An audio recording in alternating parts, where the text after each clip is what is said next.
everybody. Welcome back to the Econified Podcast. We're back. We're really back. We're really back this time. If you couldn't tell, we've been offline for about 10 months, in which we apologize to leave you in such a pivotal time in the world history. But we are back and committed to bring you only the best content as it relates to Econified things. Jorge, kick us away. Yeah, so we decided to take a break. If you listen to us, we were only on Spotify. A few friends of us asked us about the podcast, and we decided to do like a YouTube version now. So we're gonna be on YouTube, hopefully Facebook, and also on Spotify. So you can see us, listen to us, ask us more questions. We're back to talk about economy, political economy, and really pretty much financial markets. So, Jared, take us to the topic. All right, for today's episode, we are talking about demographic shifts. In other words, why aren't the millennials having any kids? All right. That's a good question. Yeah. I mean, probably money, right? It could be one of the reasons. You may think it so. rhymes with girth patrol. What do you mean about that? It's birth control, actually. No, there are many reasons why people are not having kids. We have some good news, some bad news, and everything in between. We are back with Econified. So let's kick us off. Let's talk a little bit about the basics of demographics. Jorge, what does demographics mean to you? I mean, it means the population, but also the type of age of population, right? What are the segments or the brackets? Are the people 80 plus years old, 70 plus, 35 to 45? And I think that takes into account also our social security programs and benefits, especially in America. Actually, we're going to compare America to Germany and also, if I'm correct, to China. So we can see the difference in demographics and difference how they affect the market and the labor, and actually how many kids or the populations, the type of immigration they get actually affects their economies and the culture overall. So demographics is a little bit of culture, a little bit of age segment, and a little bit of pretty much choices. You know, how many kids each family decided to have, right? The birth rate. Mm-hmm. I think in America is about 1.8. So most of families are having two babies at the most. A lot of them just one, if I'm correct. Jared, can you tell us a little bit more about the history behind this and how we get here and so on? Yeah, so for me, demographics really means how is the breakdown of ages in a population group that you're looking at. So really, if you think back in the day, half of children died. It's very sad, but it's a reality of how things used to be. Child mortality was super high, and that's why when you look at a lot of statistics, if you look at in the past, you look at the statistics of birth rate or life expectancy, you realize that people did still live into older age, because if you look at how long people live, the longer that you live, the more likely you are to live a little bit longer. And part of the reason for that is child mortality. So if you have like half your population dying at birth, and maybe the mom dies as well, that could mean that your life expectancy is only 40 years. When really, in reality, if you remove child mortality, people did live longer. So I see what you mean. So you we think have people eliminated child right, mortality pretty much. right, and that creates the kind of like the timeline longer, right? I think the average I forgot the word actually. The average life expectancy is around 80 years old in America, and pretty much in most of the world, it's between 75 and 90 nowadays. So people are living longer, And many countries are like expanding the retirement age because they want to afford the social security benefits that each country promised to the citizens and their retirees. Right. France, for example, has a case lately that they want to expand it 2 years older. So people at 70, 65 can retire now and not 63. If I'm not mistaken, it should be 62 or 63 around that age. That I was reading that in the Wall Street Journal.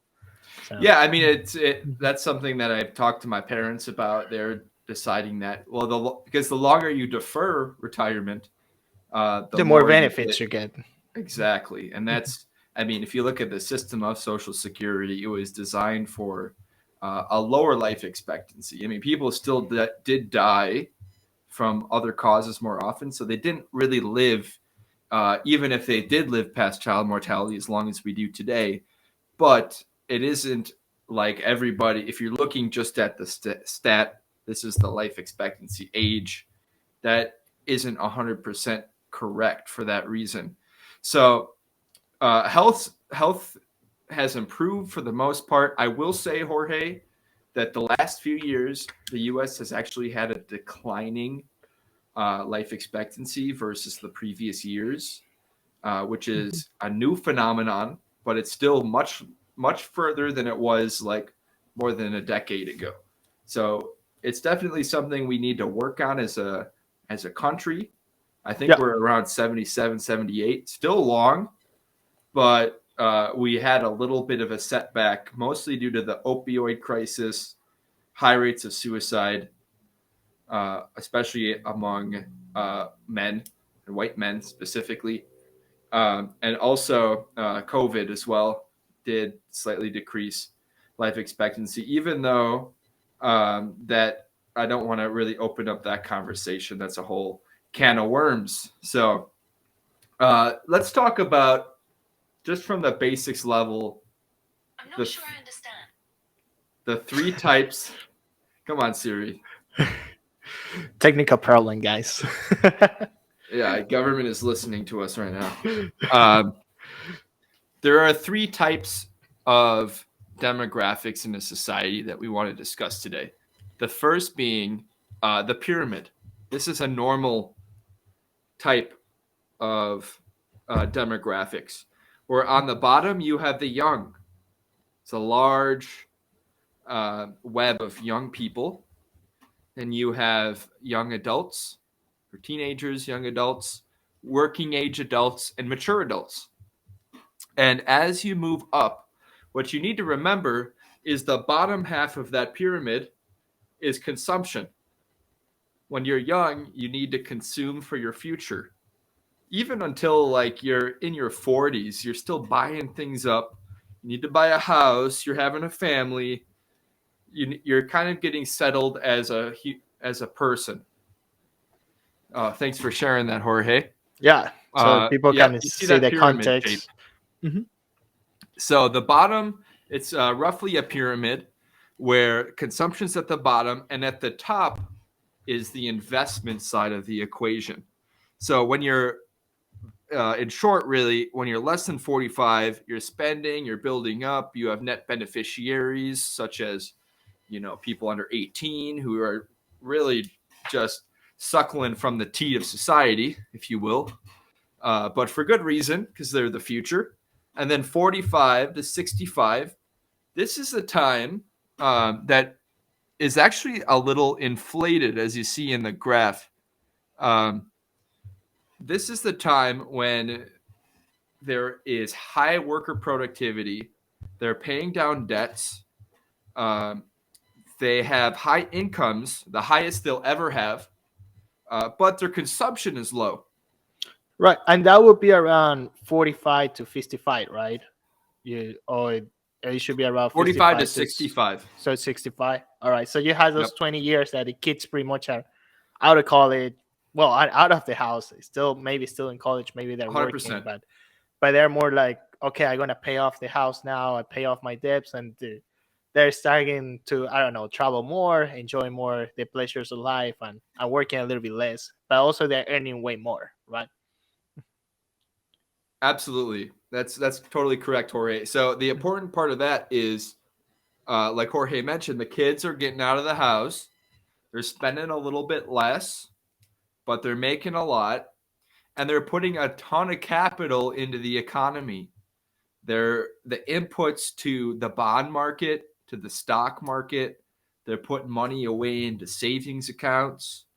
They're getting ready for retirement because once they hit 65, they not only retire their jobs, they're also retiring from the financial system.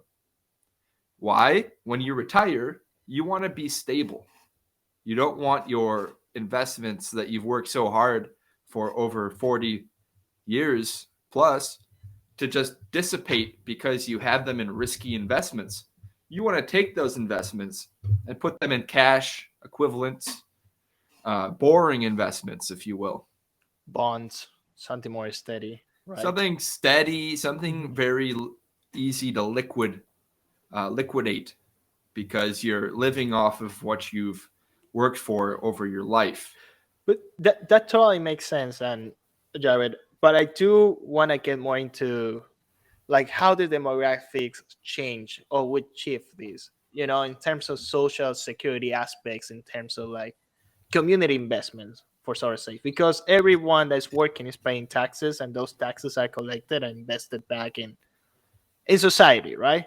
At least we like to think that, or at least a portion is.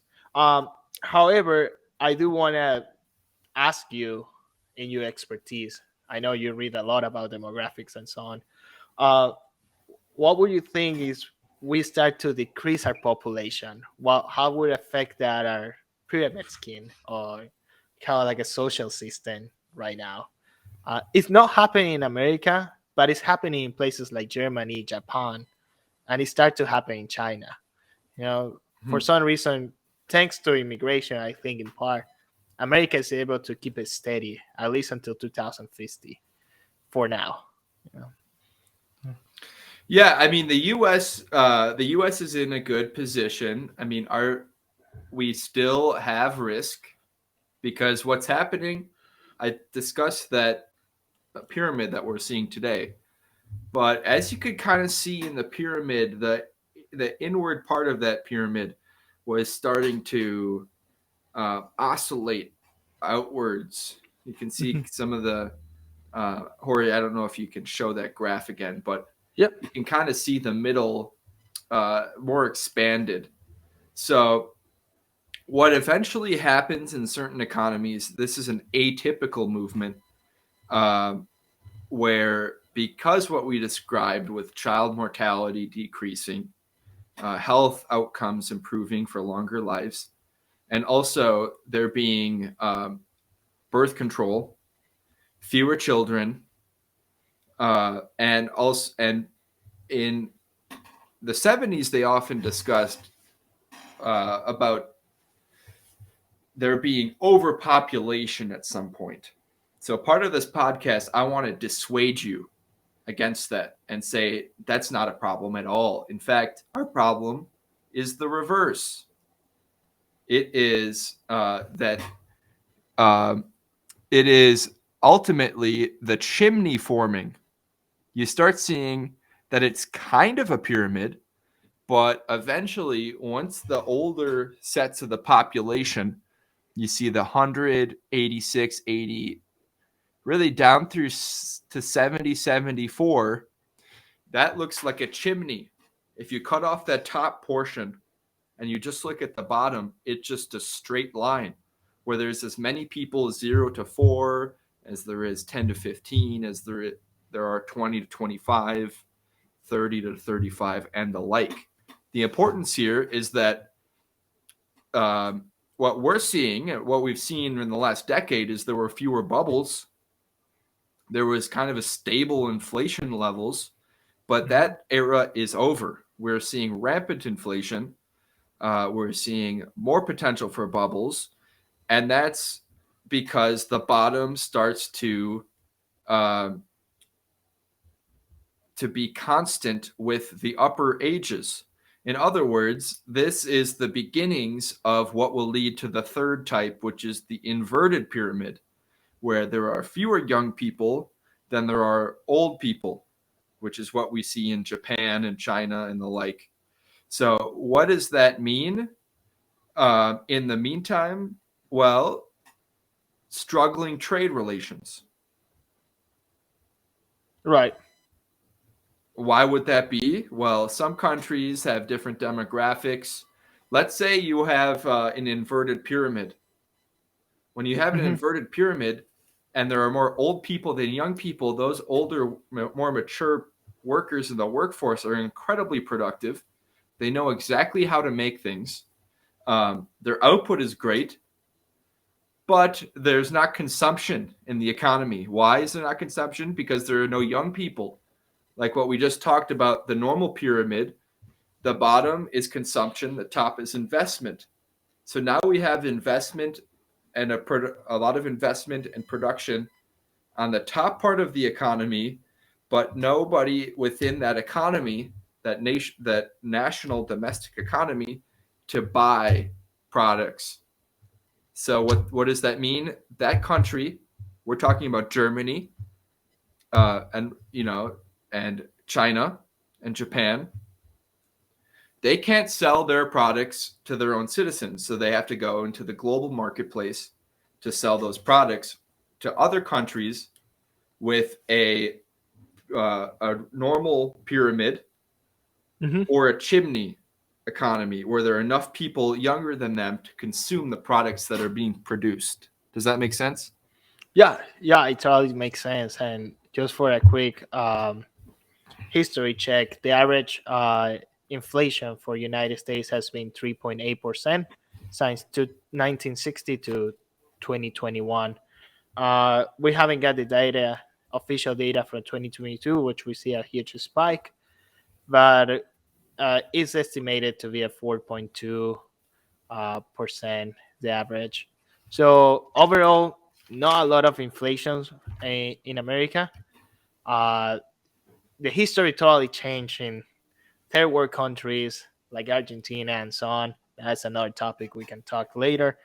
But inflation takes into account in demographics and how actually people um, reprocreate and actually get together because a lot of human beings are rationals and they don't want to have kids if they're not financially stable. So that also affects the consumption and actually the expansion of the economy overall, as Jared mentioned. But let's talk a little bit more about Germany and China. I think China is a very interesting case. For a while, they did believe they have an overpopulation problem. They had this one child policy. A lot of families prefer have a male over a female. That creates an overpopulation of males actually in China, which create like a bride market, right? So people with funds, money, or resources were able to get a bride, and people that couldn't find a job or have a stable income, they couldn't. So there is a few towns. There is a town actually in China, if I'm not mistaken, that is only the population is predominantly single males. So this this is an action of government policy on how it can go bad and actually how it can go well because the outcomes were mixed. There was a good outcome. They were able to slow down population growth, had the population they have very well educated, actually industrialize the country in about a generation, a period of 40 years. China went for being a third world country, poorer than Ecuador, which is my home country, to be the second richest country on earth. And that's a huge achievement. And the poverty level is about 1% of their population. So it's kind of like, well, they must be doing something right. Um, we're not talking about freedom of speech or anything. We're talking just mainly about capital markets. And in that, China has advanced a lot. And in some aspects, more than United States, right? And but then we're seeing like how that's affecting the demographics, right? How it's affecting the newborn. There's a lot of pressure on this current generation, the millennials, the Gen Zers, to be more productive than their parents, to be more efficient. And you start to see a few companies like TikTok, uh, there is one called, I think, Shane or something, that they do a fast change of clothes. So there's been a lot of innovation, and they're becoming a more like, they try to become more like a service economy because of the next step after they industrialize, right?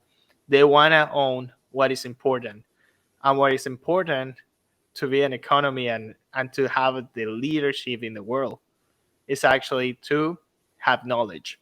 So be these guys, be this culture that creates the innovation. They want to be the first one in nanotech. They want to be the first one in microchips. They want to be the top of whatever it is that would take us to the next level as a humanity. And United States is competing against that as we talk, right? Um, but that takes into part a lot of like people and diversity of opinions. And China, for a long time, they've been the best copycats out there. They will copy the industry and they will do it way better than you think.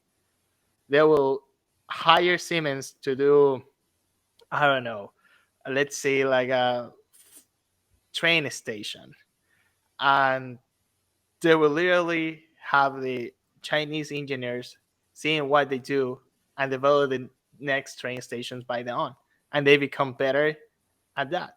But what China is not good is at creating things, and that's something that United States have a upper hand for sort of say, because we are very like needed, selfish in a way, in a good way, market orientated economy. We see a problem, we solve it, and we try to solve it for everyone else. And we use different resources, we use different type of opinions to create this. So this multicultural mix that United States has provides an uppercoming advantage. Germany and China have a kind of like similar characteristic. They just have one main culture.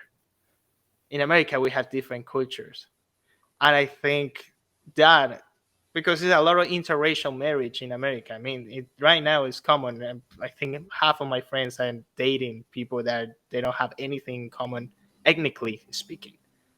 The probably they just are probably the only thing they have in common is that they speak the same language and they're part of the same city, you know.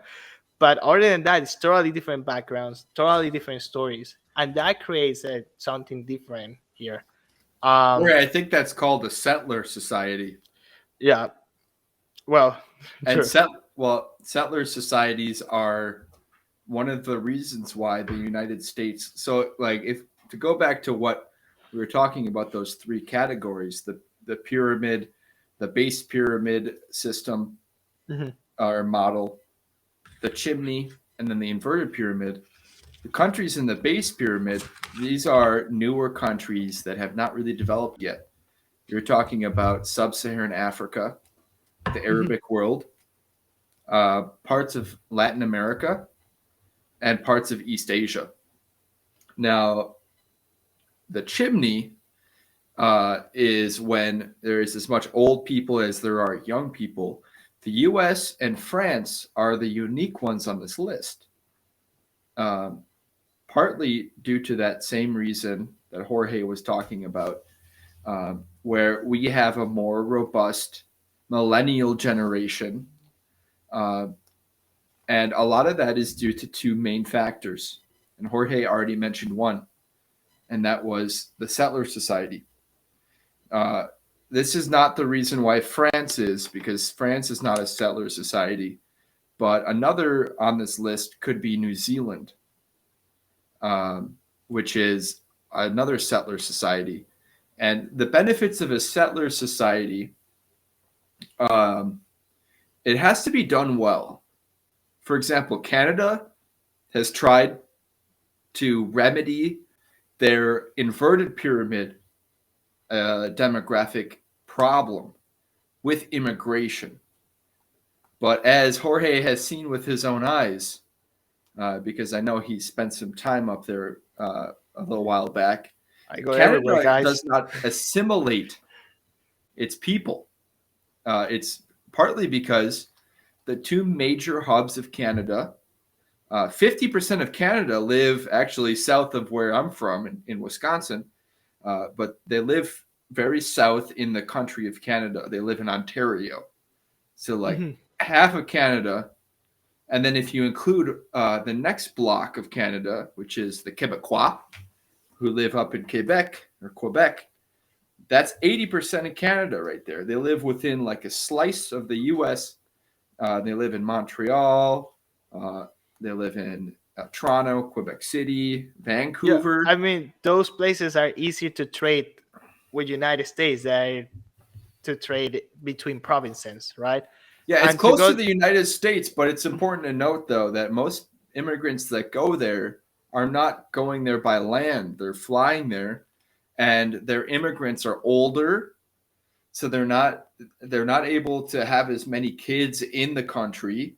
They come there capital rich, and they buy up land, and they really use Canada as just a way of parking their money as they have they're capital rich and they can live anywhere in the world. So Canada has a problem with this system. It's not really able to remedy their inverted pyramid situation, even though they have a rampant, I don't want to say rampant, they have a robust uh, immigration system.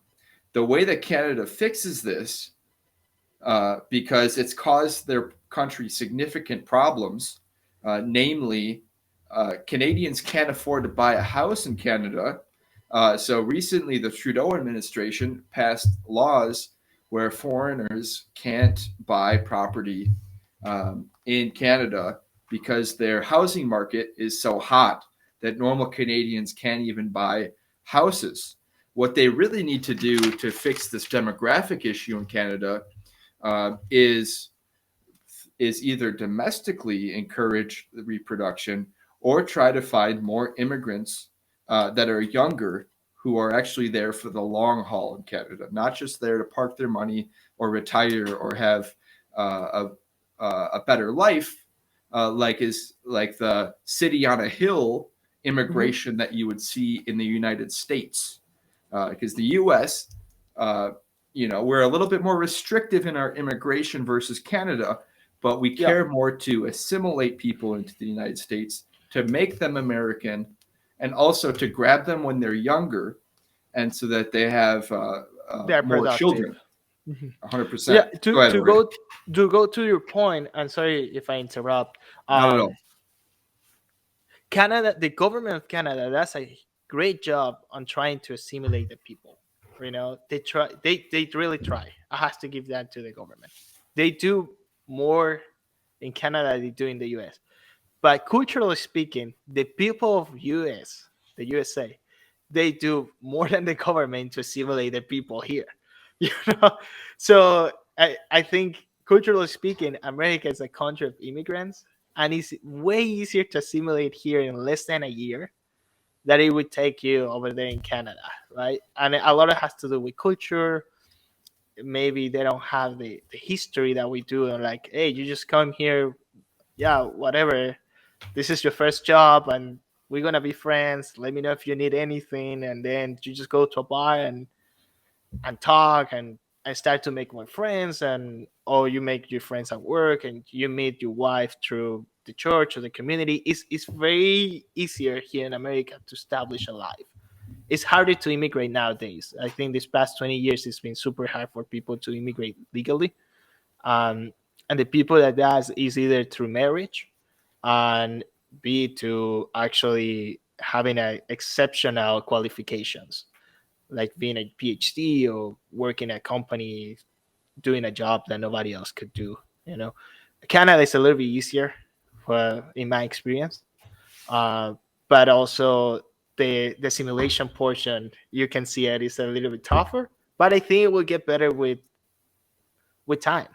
I think they have the will to do it, and I Yeah, think we have to respect that as well.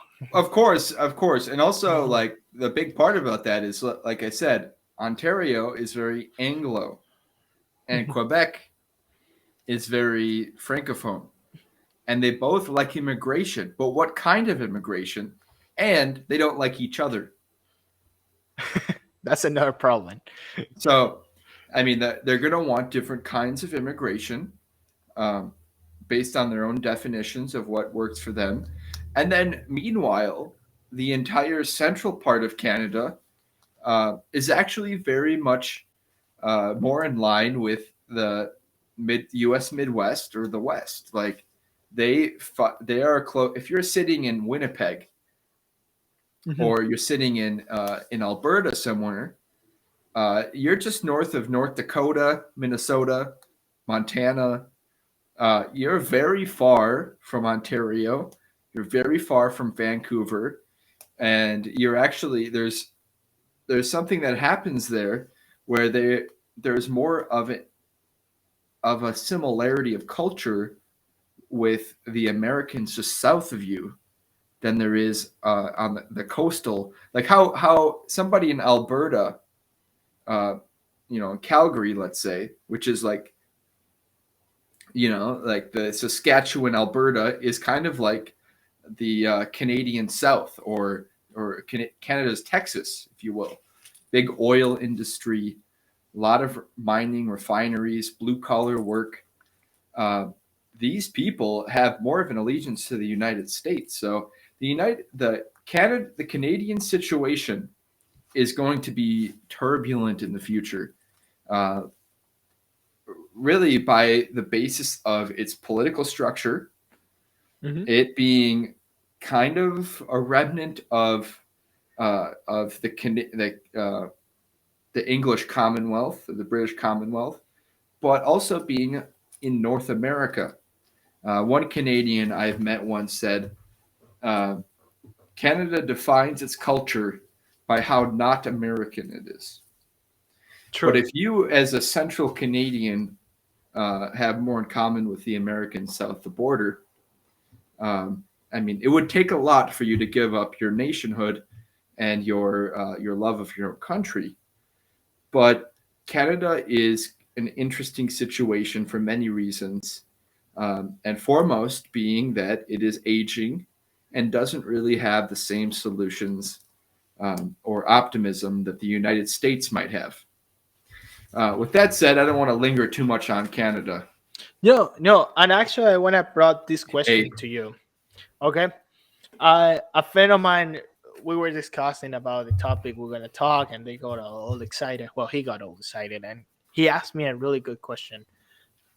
In countries where they don't have this population problem, this demographic problem per se, where there is more young people than actually elderly people are, right? Where the pyramid scheme is actually working. Those countries then tend to be less educated.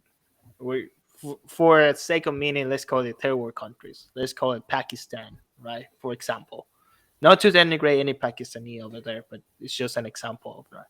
They tend to be less educated overall. So what happened when countries or societies like Germany and US, or even China to a certain extent, becomes the predominant force of knowledge, meaning that we create all the knowledge property there. We create all the iPhones, we create all the satellites, we create everything that we're developing.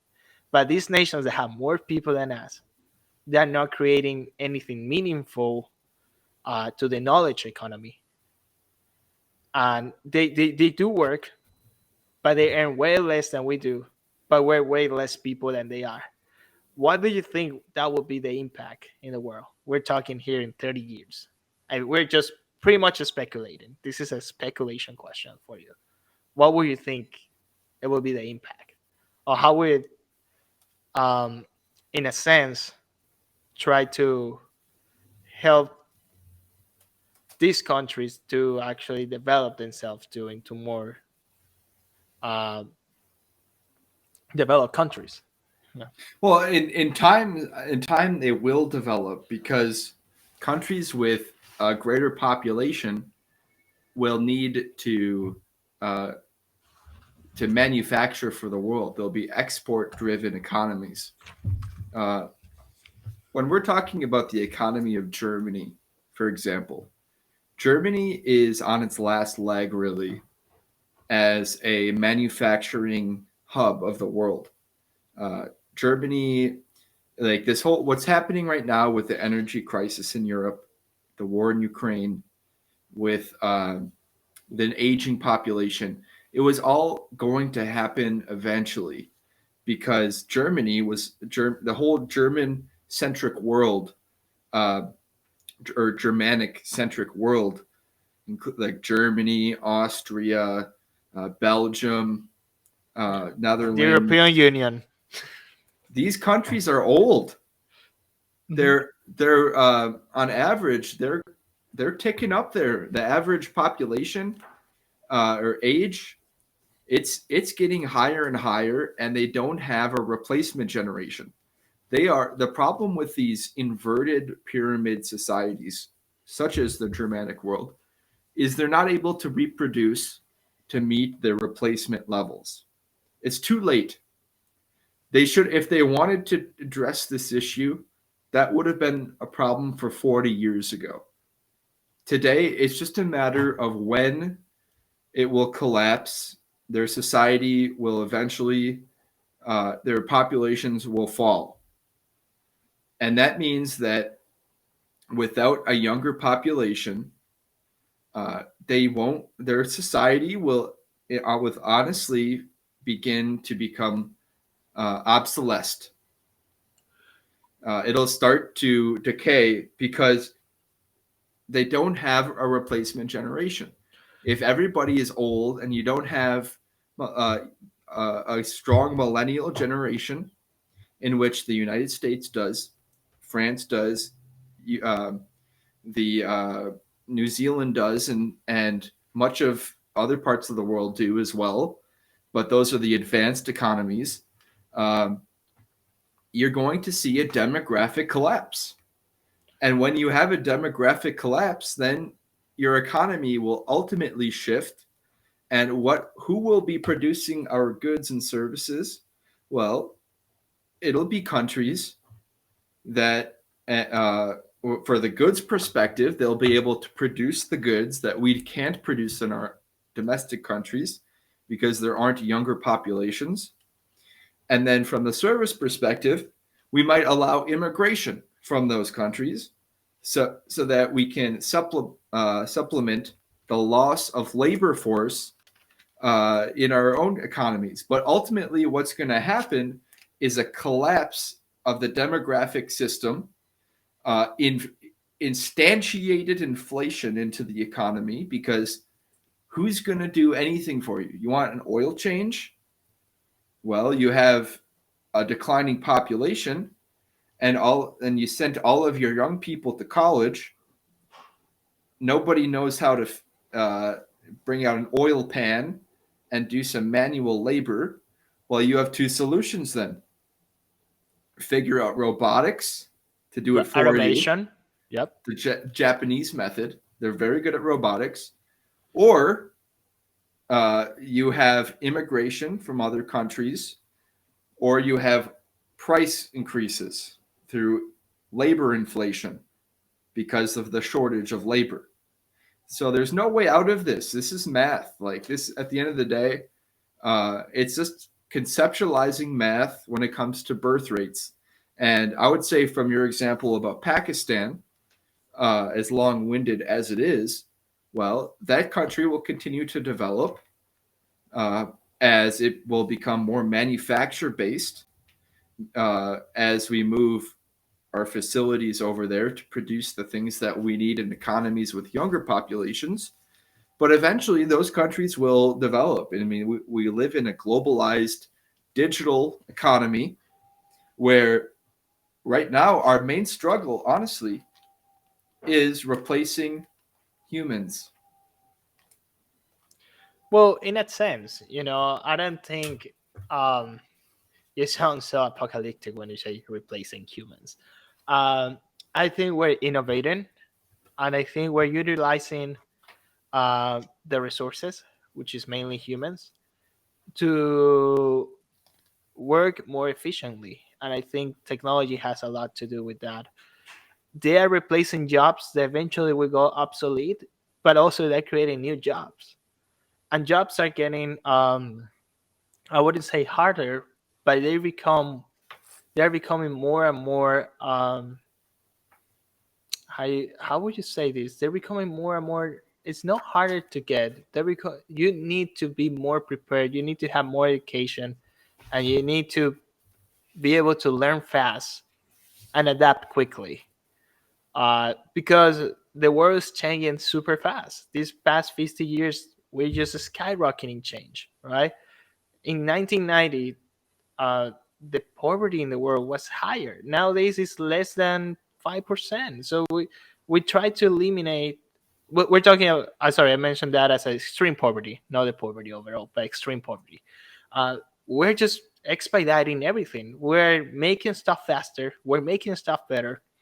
And during the pandemic, we saw the supply chain issues we had in in times of a work collapse, and we're solving that nowadays. There's companies that are popping out.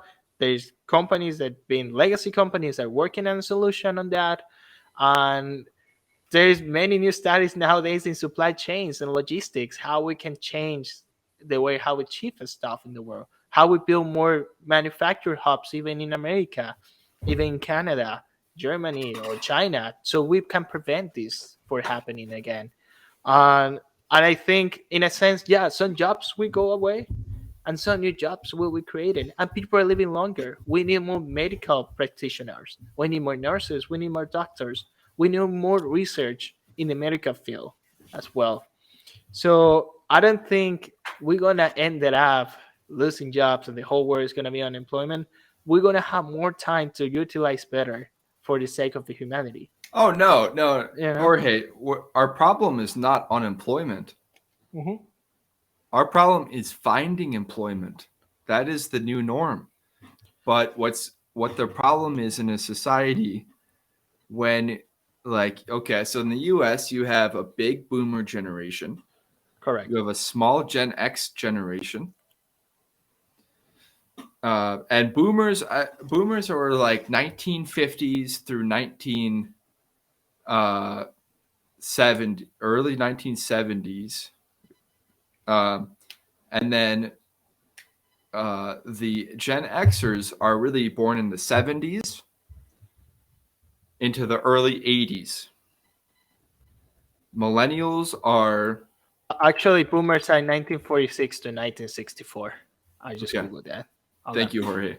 And Gen X is 1965 to 1980. And I think from 1980 and up, I think it starts 1980 millennials. to 1996 or 95 Yes, more or less. is millennials, and then comes the Gen Z.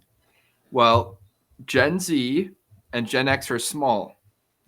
Why is the baby boomers so big? Well, it's post-war generation. The United States, we won the war. The global economy was on our terms. The dollar, after the Bretton Woods Agreement, or the global economy was hedged against the dollar. There was an agreement set as a precedent across the world, and that was the United States was the world hegemon, the world superpower. It still And is. Yes. Although that looks different today than it did then. The European the European countries hedged their monetary system against the dollar. The United States dollar was, and the U.S. support of our Navy in policing the global waters, set in forth the eventual coming of age of the Chinese system, of China's global exports, and the world we have today. However, it's important to know this, just like everything changes. This doesn't mean that the U.S. is going to fall. In fact, it means something quite different. The United States is not going to be the world superpower forever. We're going to see a world that will change into a regional confluence of economies, and we're already starting to see that with the Ukraine war, and with and how demographics will actually influence this change. One example is that the United States, if you ask the average person, What do you think about the war in Iraq and Afghanistan, all these foreign wars? Most will tell you it was a failure. Uh, However, they would probably say something similar if you talk to them about Vietnam. However, something's different today than in Vietnam, and that is that if you ask young people today, we have less of a tolerance of the U.S. activity abroad because we have issues domestically. Our country, if you haven't noticed, is at a crossroads. We're in the midst of a culture war. And as this happens, it means that the U.S. will eventually become more domestically focused. And you can see this also in the Biden administration. If you think protectionism of U.S. steel, of the U.S. economy, of everything was only a Trumpian phenomenon under Donald Trump, that's wrong. That this Trump was a symptom of this scenario, and actually, Biden has continued this from the Trump. Like really, Obama was the last true free, full trade neoliberal, if you will, president, and we have now moved into a different precedent, and that is be hard on China, support domestic industry, as we've seen with the Biden administration in the auto industry, and we've seen continual efforts to protect domestic the domestic industries, and also bring back production because we can no longer rely on Germany and increasingly China for our production needs. Who will we rely on? If we want to produce things in an advanced setting, the United States. We're talking about pharmaceutical drugs and the like. If we want to produce things otherwise, our best friends south of the border, Mexico. Exactly. Microchips, cars, parts, manufacture, stuff like that. That's why Biden was there this week.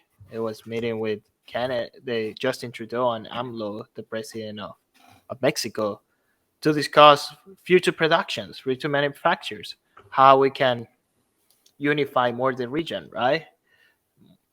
And it's not gonna be surprised to me that in the future it's gonna be called the North America, continental North America, and something like that, because they're gonna start to actually collaborate more. Mexico has cheap labor and has the population to offer that. America has the consumption power, and they can create all the technology. They have the knowledge and the capacity to create this. And Canada, because it's so close to the United States, and historically we were all together in this, they're just part of this. It's a huge market. So they also have a huge immigration population growing there that are also increasing the outcomes of Canada to be competitive. So it's actually really excited. I'm excited. I'm not excited for Canada. I think Canada. I am not as optimistic about Canada as you are, Jorge, but I am optimistic about U.S. and Mexico. I think, the negative sides, we can expect inflation to continue, especially labor outages. I know working in supply chain myself, I'm getting more and more used to the word labor shortage. And then also we can expect a 10 to 15 year credit crunch because the average baby boomer across the world, or this might be the US, but it's similar across the world, is 63 years old. Yeah. So what we can expect is they will liquidate their assets to live off of those assets in retirement. So they're going to sell their bonds, sell their equity. So we can expect a 10 to 15 year credit crunch, meaning when you put money into your 401k, it's not going to look good for a while. Your investments aren't going to pay very well for 10 to 15 years until the millennial generation, the next big generation, takes the main mature working responsibilities from the Gen Xers, which is a tiny generation, but we'll have to wait. We'll have to be patient. Other countries like Germany and the Germanic world, I wish them the best. I really do. But I'm not spelling out catastrophe here, Jorge. I really am not. But what I am talking about is a permanent demographic, economic, political, strategic, overall decline. And that is from the words of Peter Zeihan. Zeihan on Geopolitics is a great channel to listen to as well if you're interested to learn more on this subject. But change is the only constant, as a wise man or woman once said. So keep that in mind as you plan your investments. We're not giving you financial advice, but you can't override demographics because demographics ultimately are just about to happen. You can't just find 30-year-olds from nowhere. They either exist or they don't exist. So in a country where the average age is 50 years old, who's going to have the kids? And as a PSA for all of you out there, have some children for the future. That's a good advice. And to tackle a little bit of what Jared said, it's not that investments are gonna be in the negative. They just don't gonna grow as it used to in terms of 401k or maybe index Yes. funds. There is ways to overcome that. Again, we don't want to touch points of that, but there's different avenues for investments. One of them is actually open our own business, own real estate, and so on. But yeah, in terms of Germany, they're doing the best effort to bring immigrants to assimilate it to the economy. They have a strong manufacturer, a small business based economy, and they really mean it. What I like about their society overall, they don't like debt at all. They usually they don't have credit card debts and so on. They're really, really good at keeping the finance, actually. And I mean, Germany survived two world wars. They were pretty much destroyed. I doubted that Germany will go away as one of the main players. You know, I'm talking like Germany as it wasn't a sport team or something. But I think they had the resilience, they had the attitude, and they had the knowledge and the capacity to still be one of the main players. But who, Jorge? If they're not having kids, who are the Germans? What Germans? I mean, it's gonna be less Germans. They're gonna be a little bit less competitive, but it's still gonna be important. Every German I've went to school with in Europe, I'm like, what? Tell me about what are your future plans? And they're like, I really care about my career. And I'm like, That's oh, do you normal. want to have any kids? No, no kids, no kids. Goodbye, Germany. I'm sorry. You can't, Jorge, you can't. Yes, you are right. You are right that the Germans are a wonderful, productive, advanced economy.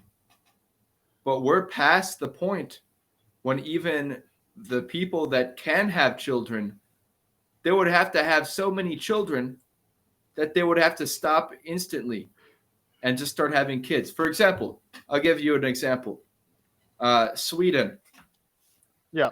Sweden forces the fathers of children to take time off to spend time with their children. That's important. They also spend 60% taxes for a strong welfare state. So that's a trade-off they're willing to do. Unfortunately for Germany, it's a country that is rapidly aging, and I hope they find a solution. But if you don't have enough people of reproductive age to have children to replace the next generation, then who will run your factories? Who will invent the next cure for cancer? Who will run your industry? And who will think of new technologies? You need to have a robust generation and demand, global demand, in order for that to be done. And that's the concern, because not only is the global economy having fewer children, Germany, it's too late. It's too late. They have not replaced. And what are they going to say? We need more Germans. They had it's too close to the World War where they can't have that conversation with their people, an honest conversation. We need to have more Germans in the world. It's not a conversation you can have in Germany when you have something like the Holocaust within memory. Sure. It's a pessimistic view, but I don't want to draw it in a pessimistic way. All I hope is Germany falls comfortably on its feet, even though those feet might be much smaller.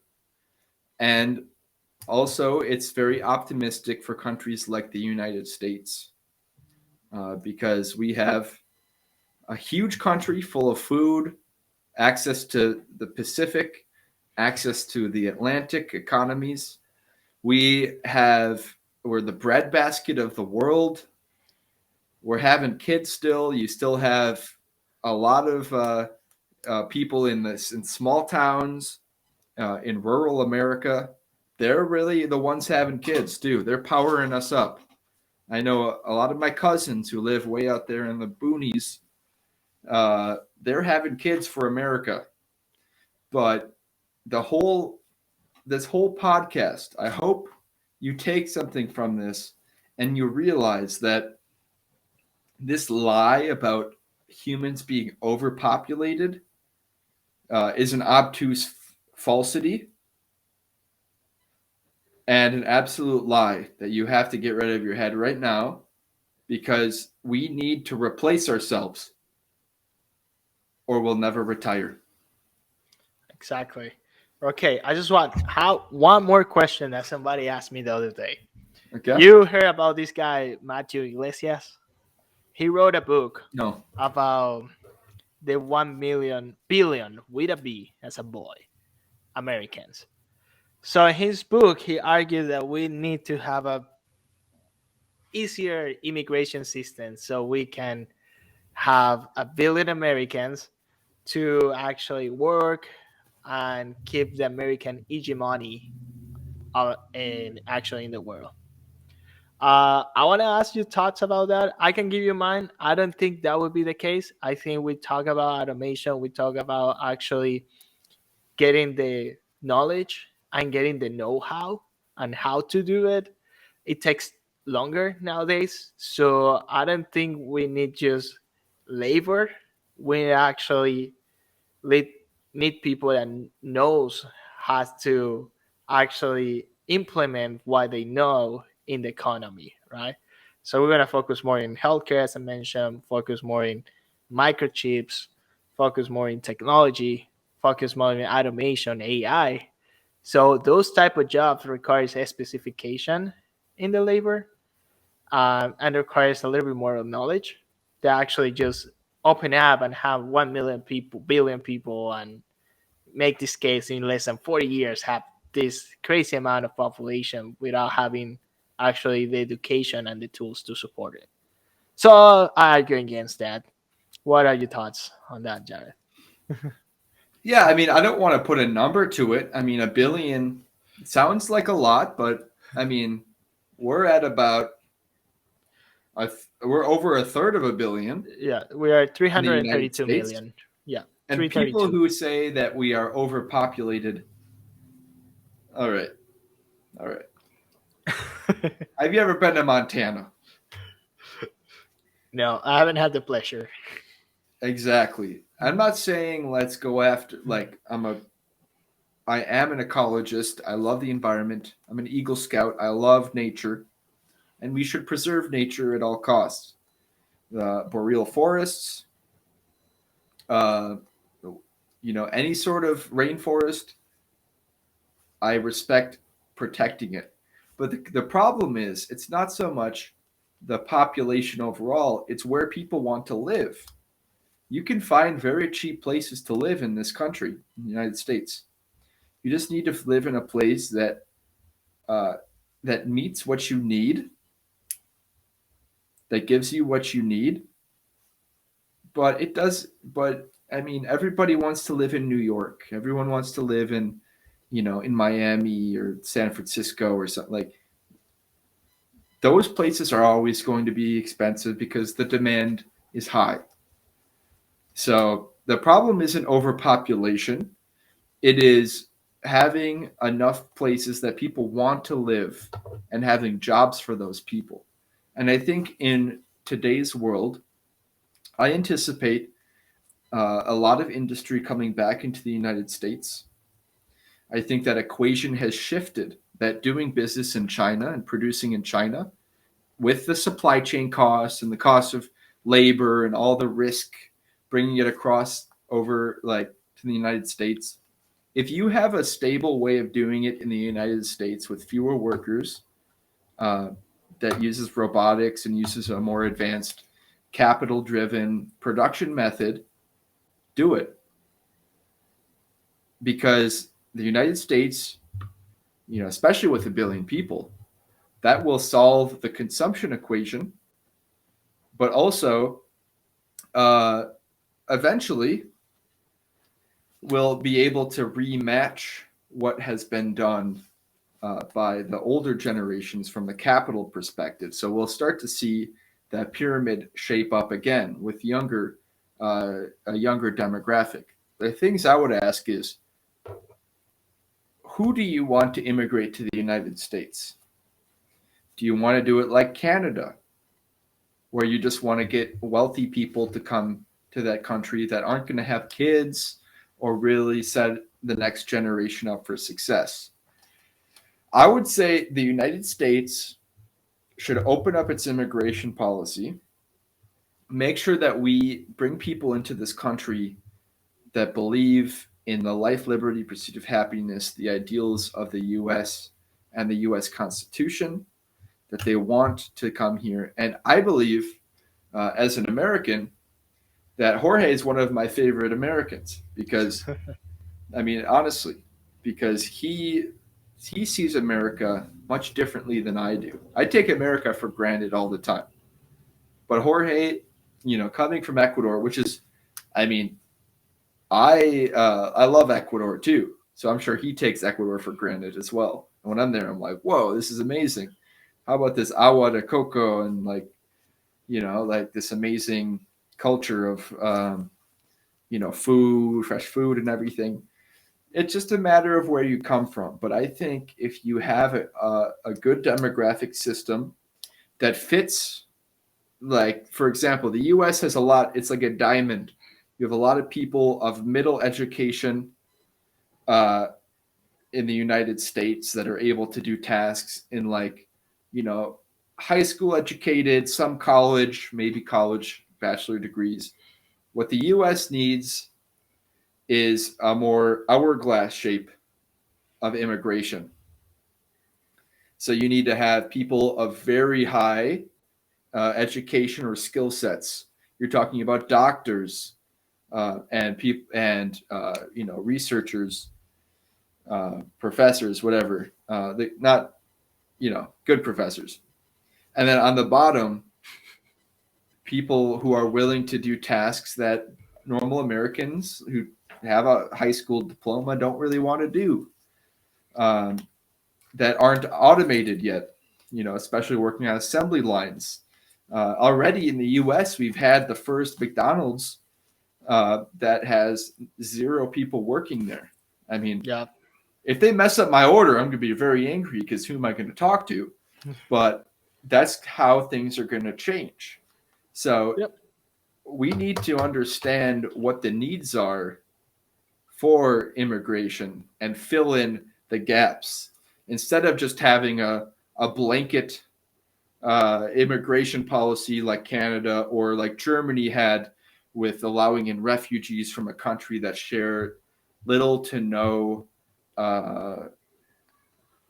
cultural understanding and are very difficult to assimilate into a society. I know the United States, like I mentioned before, it's a country that, it's a settler country, but we still have to have some level of understanding and have to, like, we don't want enclaves in the United States, uh, like in Canada.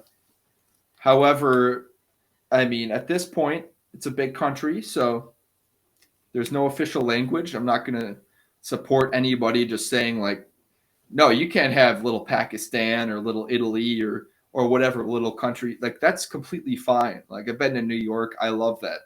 But at the same time, we have to treat immigration smartly so that we can still preserve the future of this country. Because if Americans continue to have less and less kids, you don't want your culture to be at risk uh, of being, I don't want to say destroyed, but you want to be able to have a culture that is American and not just have, otherwise why even have borders? Why not it just be the world and then have a global government?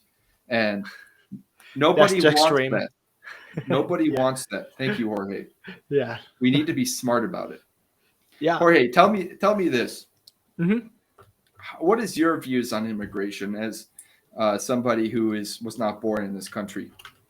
Okay, let's pinpoint some stuff you said before I answer that question. I think Germany and Canada, the governments are doing stuff and enacted policies to assimilate refugees or immigrants. They just don't have a culture to assimilate as United States does, right? And that's important. On the billion people, I agree with you. I don't think it's possible. It is estimated that by 2050 we're gonna have about 9.74 billion people in the country. So I don't think America will represent a billion of those. To be honest, I don't see it feasible. I don't see it possible, and I think we're gonna still be a dominant player in terms of world economies. But we're, we're just not gonna have as much people. As that Matthew Iglesias mentioned, right? I don't think it's something that we need to, but we're going to have more immigration. Probably going to have about 360 or 370 million people in the country. Excuse me. Oh, sorry. Now, as an what would be an immigration policy? I mean, I don't like to talk too much about that topic because everyone will get very sensitive, and it's up to the circumstances of each country. If you go to Argentina back in the 1860s, 1870s, they just have a country with huge amount of land, and they needed immigrants to fulfill those lands, to work on the land. So they have an open border, kind of like they prefer Europeans. They knew how to treat these lands. So a lot of Irish, Italians, pretty much, and Germans too, went to those lands and moved to Argentina to work the lands and could actually be prosperous, right? Similar cases happen with America when we assimilate the West Coast, type of California, type of Seattle. We brought pioneers, and pretty much as you work the land for X amount of years, the land was yours. And a lot of that attract a lot of people from different backgrounds. America also preferred it at the time a immigrants from Europe, but they didn't have any restrictions if a Mexican crossed the border, right? So that was also an open thing. So a lot of Mexicans will come, work, and also go back to Mexico, right? In California, that was very, very much the case. I think it changed according to times and circumstances. I think nowadays it's not in the political climate to have an open border kind of like policy, but to have a more close niche policy because a lot of people want to move to United States just because you get a better life, right? That has been proven statistically speaking. So even if you have the chance to move, let's say, to another country, well, you're gonna be safe and you can actually get a job people will prefer to go to United States because they have the chance of opportunities of becoming whoever they want to become, and that idea attracts them. And it's very hard for a country to have an immigrant policy around that because it's kind of like everyone wants to be here in a certain way. I just don't have the answer, to be honest. uh if you ask me, I think if you're a student want to live the American experience, apply for as many schools as you can and get a scholarship disregarding on your funds and resources. The best way to go to America nowadays actually to prove that you can be an asset to the economy. I think nowadays that's a policy that they bring in.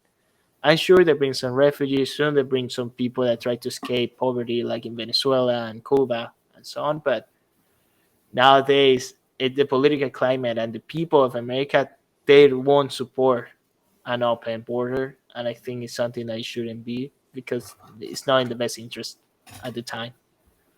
It's not a black and white answer, you know. A lot of it depends there, but I just don't have the answer for that one, Jared. You got me. I don't know. What would you think? It should be like an immigration policy of America. It's a great question. I think it should be more open than it is currently. Uh-huh. Yeah, that could be a But lot of things, you know. but I think we should be smart about it, and I also think that we need to. Uh, I mean, if we know that our immigration system can help remedy our demographic system issues, that can be a possible solution. But we need to figure out exactly what kind of immigrants we want, how many, how it fills the gaps in the United States. I don't know if like just an open immigration policy is a good idea. I think there needs to be like there people who have that come to the United States. They should be ready to become American, and I think as long as people like it keeps our people safe, as long as it keeps the world free, and it gives opportunity to people who want a better life for themselves, and it helps fill a job that's been open for months here. I have no qualms with that at all. I just think we have to. Uh, we don't want to have a fully open immigration policy because at that point, then what does it mean to be an American? If anybody Right. can just come here at will, then there is no value in being an American. And I know we have a lot of open space, but there's a lot of people in the world who want to come to the United States. And are those the types of people who are going to make this country more productive, or workforce more productive, who support liberty, or do they want to carry their own values into the United States? Like, I believe that the United States, as a settler society, um, I don't speak German anymore. Uh, I have many ancestors from many parts of the world, but I'm an American at the end of the day. So, as far as that's concerned, they've had an opportunity to build something in this country and give me an opportunity to be an American and to exist first and foremost. But at the end of the day, we need to be smart about making sure that we're not just, for example, look at Minnesota.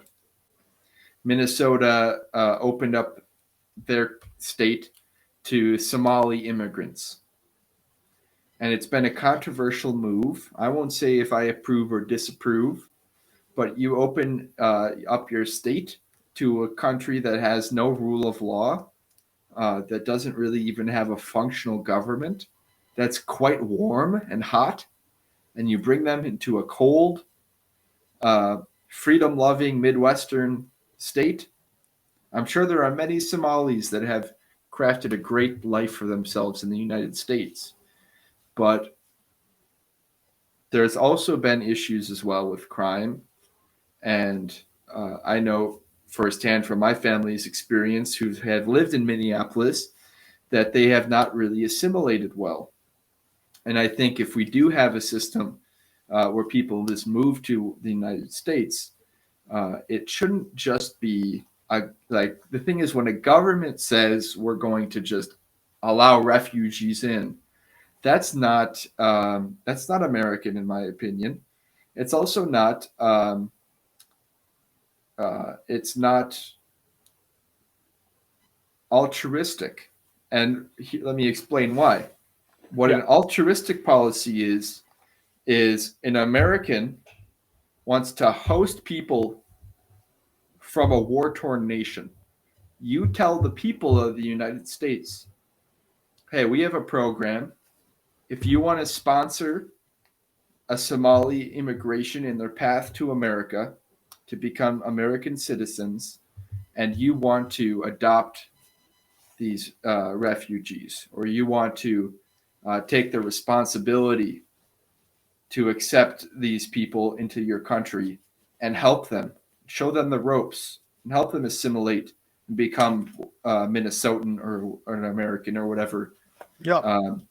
That is, in my opinion, an American policy that would work because it's grassroots. It's fully American. But from someone in Washington, D.C. or in St. Paul, Minnesota that says, I know how to run, this state of whether it's 6 million or 340 million. I know how to run this place. Just open the borders up. That is going to be problematic in the least. What you need is to bring it to the lowest common denominator and bring it to the people. Because at the end of the day, people at the lowest common denominator, communities, localities, neighbors, those are the ones to solve problems. When you have some government program, good luck. I kind of disagree with you on an aspect there. I agree in some and I disagree. I think you shouldn't bring it to people, you should bring it to markets. When Henry Ford opened the Ford Motor Company, he hired a lot of immigrants and he gave them a higher wage, and he also made them work 8 hours a week for 5 days, right? And people thought he was crazy. He also sponsored English classes after working hours so they can learn how to speak the language and so on. So the market, he saw an opportunity to hire this kind of like cheap labor that was willing to work extremely efficient for these 8 hours in exchange for assimilation in part. And I think a lot of these businesses, sometimes if the government would ask them, hey, do you need people that you can fill, you can simulate? I think you can ask the markets. I'm pretty sure there's a lot of farmers I would say farmers in California that owns a lot of lands that need a lot of labor and so on.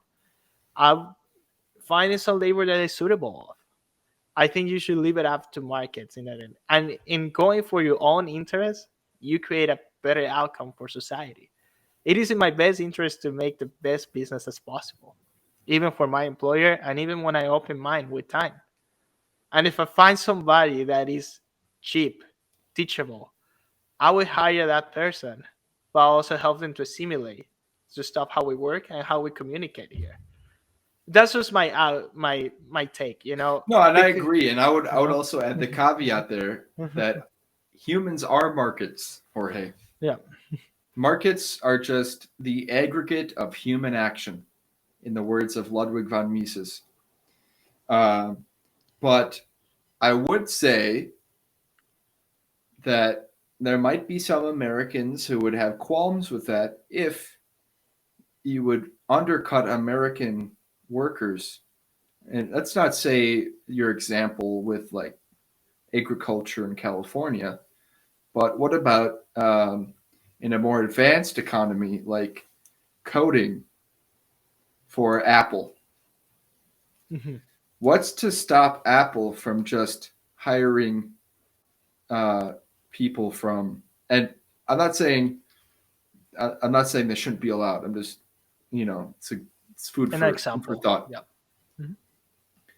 Hiring coders from, let's say, India or Pakistan instead of American coders who've spent $100,000 to go to a great school.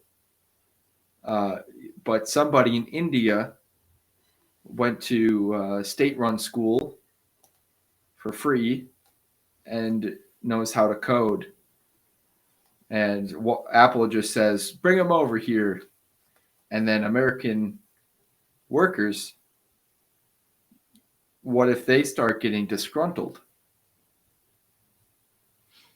Well, yeah, you have a point there. It's not black and white. That's the thing, right? And unfortunately, it's not like I see that scenario hardly happening, but I can see it could happen. I can see like, um, but I don't have an answer for that at the moment. I don't want to lie to you. I don't. It's a scenario that I don't wish it happens because people spend a lot of money to go to school here, and we have a competition edge on that. We're the center of innovations too. Um, but in other countries like Israel, they're also coming up.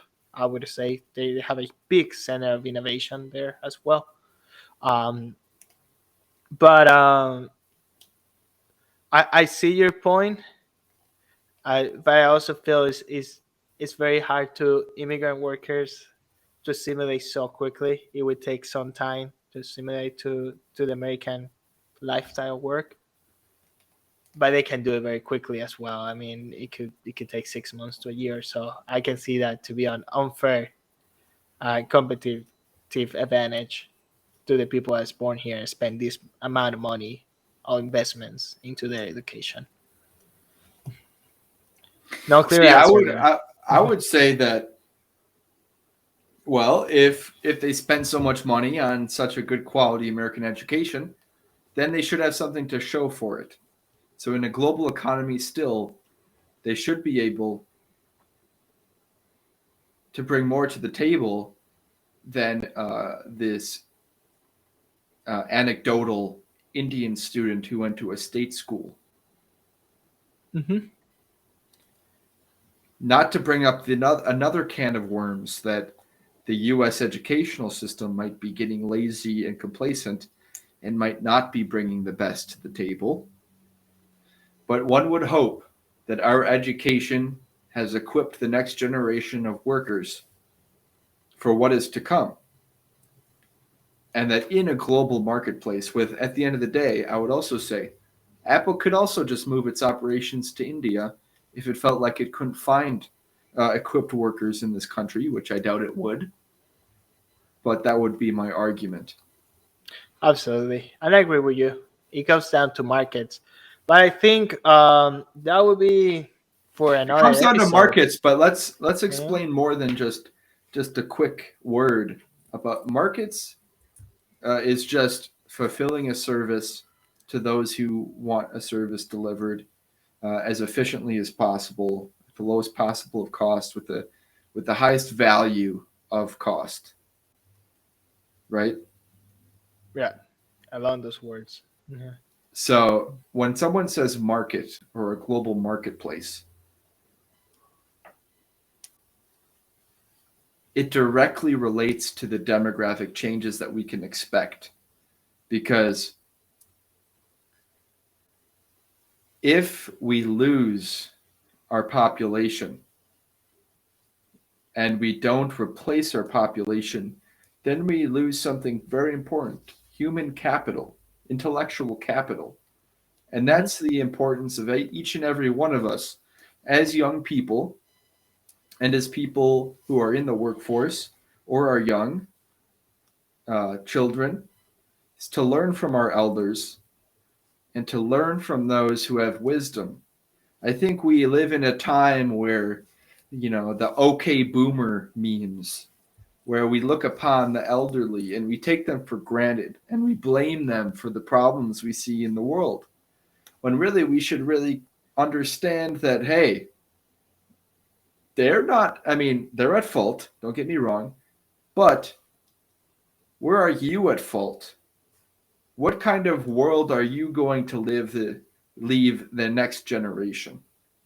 Where are you lazy and selfish Yeah. and you don't care about the future of humanity because you only care about sitting on your couch and watching Netflix and satisfying your own most basic human desires of pleasure and comfort?